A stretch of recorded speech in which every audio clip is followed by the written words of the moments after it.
Salut à toutes et à tous, Marty Japan pour un tout nouveau déballage. Et bien aujourd'hui les gens, nous allons nous pencher sur une figurine que vous m'avez demandé, vous, toi là derrière ton écran. La Goku en Super Saiyajin 3 de l'Ichiban Kyuji Dragon Ball vs Omnibus, qui est sorti par ailleurs le 14 octobre 2020 dans tout l'archipel, dans les combini, les boutiques participantes, les game centers. Prix du ticket, je vous le rappelle, 680 yens. Principe: une boîte, des tickets, vous payez votre ticket, vous tirez votre ticket, vous ouvrez votre ticket. Si vous avez la lettre E, vous chopez la Goku en Super Saiyajin 3. Il n'y en a qu'une seule, bordel de merde, dans toute une boîte de 80 goodies. Vous avez toutes les informations concernant comment ça a fonctionné au Japon. Figurine qui est plus ou moins convoitée. Disons qu'au Japon, on n'a pas la chance d'avoir les Nero. Je vous rappelle, les Grandista Nero, chez vous, c'est une figurine dérivée d'une Grandista existante et vous avez différents personnages, transformations, etc. Et récemment, vous avez eu la Goku en Super Saiyajin 3, une Grandista qui est tirée du coup de la Goku en Super Saiyajin. La tête a été enlevée, les bras ont été changés et bim, ils ont foutu le Super Saiyajin 3. C'est une gamme connue, on sait ce que c'est, on sait que la base est copiée pour sortir des produits dérivés. Là par contre Bandai se casse pas trop le cul et chut, faut pas le dire, mais on a repris du matos précédent. Peut-être que les collectionneurs ne vont pas le voir. J'ai l'œil mon gars, j'ai vu ce que c'était, t'as cru m'avoir Bandai, on va en parler juste après les amis. C'est une figurine qui fait débat, beaucoup. Certains aiment bien, d'autres non, et je vais vous dire pourquoi dans cette vidéo là. On va se pencher rapidement sur la boîte. Alors c'est une boîte énorme, vraiment. Oh putain il est lourd en fait celui-là aussi, oh. Elles sont toutes lourdes les figurines ou quoi, c'est un truc de malade. Donc énorme le Goku en Super Saiyajin 3, on est d'accord, c'est photoshopé, ça donne envie. Sur la tranche, il est de côté, ouh la jolie tête plate. À l'arrière, il est complet, et puis là, il est de face. Belle bête. C'est quand même une belle bête, la boîte elle est vraiment costaud. Et puis, je vous le rappelle, en face, on a du Majin Buu. On va la déballer. Et on va en parler tout de suite. Donc je prends mon petit cutter et on découvre ce nouveau jeu du jour ensemble. La petite languette, on la dégage. Ensuite, premier plafond, deuxième plafond, allez ma gueule, troisième plafond, quatrième plafond, la poignée, enfin c'est un bordel. Ouh, petit manuel d'entrée de jeu. Tu sais pas comment on fait pour monter la figurine, comment on met une tige dans un trou? Voici un petit manuel. On s'en fout, ma gueule. Nous avons ensuite un plastique rigide. Plutôt cool. Voilà. Figurine qui est déjà montée. Voilà.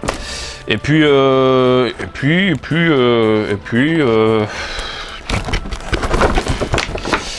voilà. Je prends mon cutter, je vais l'ouvrir parce que on va en parler, Elle est vraiment, mais alors vraiment très lourde. Je pense qu'elle pète facile le kilo, beaucoup plus même. Surtout au niveau des cheveux, le poids est concentré au niveau des cheveux. Et elle tient pas debout toute seule, c'est même certain parce que elle tombe vers l'arrière. Oh putain, elle tient debout toute seule. Putain, la magie, c'est équilibré. Alors, je pensais réellement qu'elle allait se péter la gueule. Parce que c'est vraiment très lourd au niveau de la tête. Mais elle tient du coup sans support, sans socle, sans que dalle. Sympa. Bah écoutez, sympa pour vous, pas sympa pour moi, vous le savez à force. Saleté de tremblement de terre au Japon. Bon, figurine déjà en un bloc. Du coup, nous avons ici une pièce, 2 avec un support, 3 avec une tige, 4 avec un socle transparent. Vous avez sous les yeux le Goku en Super Saiyajin 3. Ouais, il est maléfique. Non, je ne suis vraiment pas fan et on va dire pourquoi. Je vais dire pourquoi. La modélisation, pour commencer, je trouve que le corps est pas mal. Franchement, c'est bien foutu, c'est bien pensé, c'est bien modélisé, c'est plutôt classe. La tête, c'est ce qui dérange énormément, elle est ultra plate. Elle est plate, les amis, avec un sacré nez de Pinocchio. Nez qui pique. Donc je suis vraiment pas fan du rendu du regard, du visage. Et les cheveux, on va dire, ça peut aller. Pour une fois qu'on a un Goku avec des cheveux proportionnés, ça me fait un petit peu chier parce que le visage, au final, n'est pas si bien travaillé que ça. Et je suis pas extrêmement fan. Faut savoir que j'ai parlé avec quelques collectionneurs, avec mon entourage, certains qui adorent le Goku en Super Saiyajin 3. Certains trouvent que ce Goku-là tire vers un design très proche du manga. On a l'impression que Goku a vraiment un visage un peu carré, aplati. Et je suis pas spécialement d'accord, mais je comprends où ils veulent en venir. On est loin du Goku en Super Saiyajin 3 qu'on peut voir dans l'animé, un poil arrondi, plutôt baraqué, voilà. Là, on est vraiment dans l'idée, d'après mon entourage, quelque chose de très manga. Mais moi, je suis pas d'accord. Je trouve que le visage est vraiment trop plat et de toute façon, vous avez une image du Goku ici avec la tête qui est un peu... On a l'impression qu'il a une tête déformée. Vous voyez à peu près, sauf que là, je vois pas cette tête déformée avec ce Goku là. Moi je vois juste une tête plate, vraiment pas fan du regard. De plus, si on s'inspire, disons si on prend comme référence manga ou animé, je trouve que les yeux sont un peu trop larges de là à là. Il aurait fallu réduire un petit peu ici les yeux pour faire quelque chose de beaucoup plus petit avec des pupilles légèrement plus j'allais dire plus fines, non, plus petites également, hein. Il a un œil un peu trop gros à mon goût pour du Super Saiyajin 3, voilà, donc cette tête me dérange grandement. Le corps les amis, le corps je vous dis qu'il est pas mal parce que si vous avez l'œil, si vous avez l'habitude des Goku en Super Saiyajin, en normal, à droite, à gauche, je vous rappelle une petite Iban Kuji qui s'appelle History of Rivals, qu'on a déballé il n'y a pas très longtemps, avec un univers assez sympathique, Kulilin, Yamcha, enfin il repart, enfin là c'était plus du côté de Yamcha.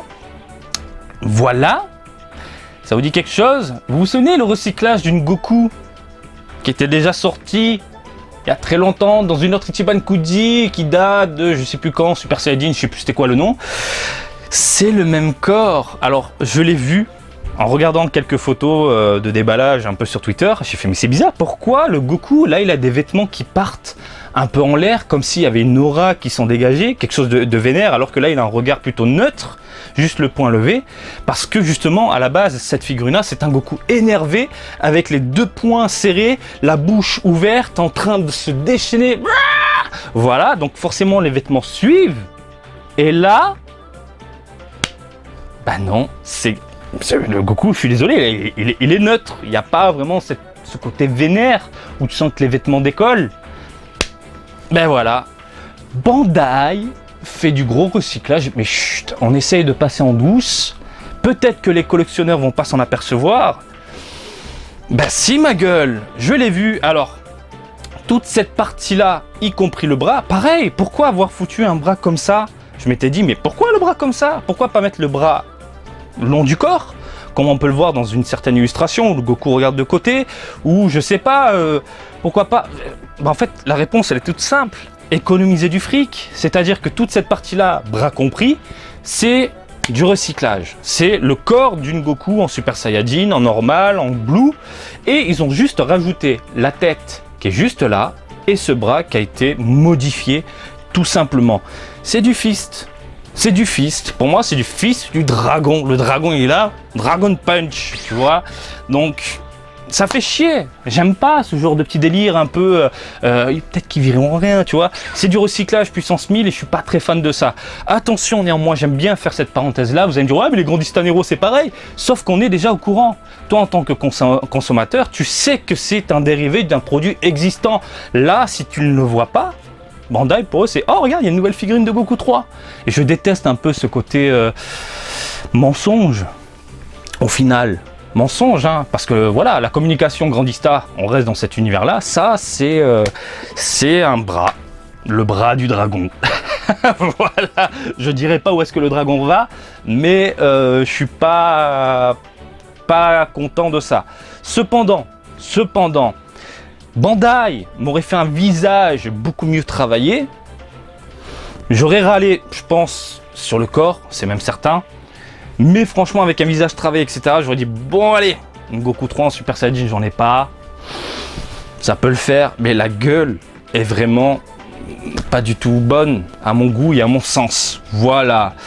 Et pareil, putain, encore une fois, le bras levé, le regard, ils auraient foutu les yeux un peu. Enfin, il y a trop de petits défauts qui me fait dire que cette Goku Super Saiyajin 3, eh bien, repassera par la case revente de mon côté. On va parler du coup des couleurs. On a du mat au niveau des vêtements, un produit qu'on connaît déjà, avec quelques nuances, quelques tonalités, surtout au niveau des petites playures, un petit côté marron, caramel qui tire vers un orange un peu plus clair. À l'intérieur ici le t-shirt qui tire vers un blue dark, qui tire ensuite vers un bleu un peu plus léger, plutôt agréable également. Les bottes sont bien faites, c'est du déjà vu, c'est du déjà connu. Le visage, on a une petite nuance au niveau de la joue ici, une teinte légèrement foncée, puis on tire vers quelque chose de plus clair. Les cheveux, on est dans du plastique dégueulasse. C'est du plastique dégueulasse. Je comprends pas parce que toute cette gamme là, bah, au final ça va en termes de rendu, même s'ils sont partis dans le délire avec Broly Gogeta, le côté chromé, brillant, etc. Pourquoi pas, il n'y a pas de souci, mais au moins c'est assumé. Après on a du mat, le Majin Buu qui est juste là, que je vous mettrai à côté. Il est dans un ton mat, le Dylan est fantastique. Pourquoi nous foutre un plastique dégueulasse? C'est la seule figurine avec un plastique dégueulasse au niveau des cheveux. Je ne comprends pas. Il y a de légères nuances, donc, mais vraiment toute fine. On part vers quelque chose de foncé au niveau de la racine, puis on tire vers quelque chose de beaucoup plus léger. Un jaune tirant vers du blanc au niveau des pointes. Mais c'est tout. C'est pas la folie. C'est pas Pump It Up, c'est pas les couleurs qui t'en mettent plein la gueule, c'est pas le rendu mat que j'aurais apprécié, ou pourquoi pas ce côté mat avec quelques paillettes pour donner un effet Super Saiyajin 3 du coup. Non, je n'y arrive pas, c'est compliqué moi les Super Saiyajin 3, j'ai du mal, j'ai beaucoup de mal, et là c'est pas le produit que j'attendais, mais vraiment pas du tout. Donc voilà, des couleurs basique, avec une transition plastique dégueulasse, mat, nuancé, légèrement nuancé. C'est pas ça, pour moi c'est pas ça du tout. Je vous pose la figurine ici, messieurs, dames, elle est quand même énorme, vraiment. Le socle, le support, on s'en fout. En taille, on est dans les... quand même, entre 27 et 28 cm. Et de ce côté-là, avec les cheveux compris, on est dans les 12-13 cm. Et puis en longueur, largeur, machin, mes couilles, du 15 cm. Je pense que en Europe, vous avez tous craqué pour la Grandista Nero. Pour le prix en plus, ça doit tourner peut-être dans les 40 balles, je crois. Là, si vous voulez choper ce genre de produit, c'est même pas la peine. Voilà, parce que les Japonais, forcément, Goku, Super Saiyajin 3, etc. Donc, encore une fois, je sais que je me répète, mais c'est important. Je fais un récapépète. Modélisation du visage plate, nez pointu, qui est vraiment dégueulasse et fin en plus, comme s'il avait pincé le mec pour modéliser le truc. Ouh, je viens de recevoir un petit colis sponsorisé. Allez, je sais que la vidéo va durer un peu plus longtemps, mais au moins vous avez tout de suite, vous allez savoir ce que c'est. Prochain joujou qui arrive sur la chaîne de la Bulma. Oui, on est bon. Je la déballe juste après. Donc, je vous disais, au niveau du nez, le petit côté un peu fin, un peu pincé, mal pensé à mon goût et à mon sens. Cheveux bien proportionnés, ça je valide à 400%. Le truc, le corps, c'est du connu, c'est du déjà vu. Ils auraient dû limite changer un poil les épaulettes, au niveau des épaules, faire quelque chose de beaucoup plus pas et pas des trucs qui est en train de s'énerver, comme on peut le voir avec le corps, le Goku en train de se déchaîner. Du coup, ça n'a limite aucun sens de voir les vêtements décollés. Là, il n'y a aucune puissance, je ne ressens aucune puissance. Visage plat et les yeux un peu trop gros. À mon goût, j'aurais voulu voir quelque chose de beaucoup plus fin. Voilà les gens. Non, mais tu regardes ma tête. Non, je ne la recommande pas, moi, fini à la case revente. En plus, j'ai des petits défauts d'usine, messieurs, dames. Voilà, donc vous de votre côté vous avez la chance d'avoir une Nero, limite j'ai envie de vous dire craquez pour la Nero. Celle-ci, on s'en branle.